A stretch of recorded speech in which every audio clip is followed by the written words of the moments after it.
April 26, 1986. Inside control room number 4 of the Chernobyl Nuclear Power Plant, an ill-fated safety test is underway. Unbeknownst to the operators, a lethal combination of low thermal power and xenon poisoning has left the reactor highly unstable. As power output drops dangerously low, a chain reaction begins to accelerate deep within the core. The alarms finally trigger. The shift supervisor issues the final order to terminate the test and shut down the reactor using the emergency Scram switch, AZ5. The button is pressed. Over 200 boron control rods plunge into the core to halt the reaction, but a fatal design flaw turns this safety mechanism into a detonator. The graphite tips of the rods displace the water, causing an instantaneous catastrophic power surge. The reactor core begins to fracture. At over 100 times its normal operating capacity, the pressure blows the 2,000-ton concrete shield straight through the roof. Oxygen rushes into the shattered core, triggering a second, even more massive hydrogen explosion.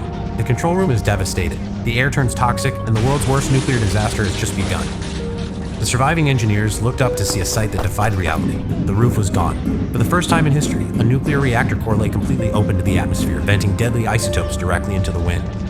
It was a visual signature of an unshielded core, pumping out the radiation equivalent of 400 Hiroshima bombs. Just 3 kilometers away, the 49,000 residents of Pripyat slept peacefully, completely unaware that a radioactive plume was drifting directly over their homes. An eerie, beautiful beam of ionized violet light pierced the night sky. Minutes later, the plant's fire brigade arrived. They were told it was a simple roof fire. They had no idea they were stepping into an invisible line of fire.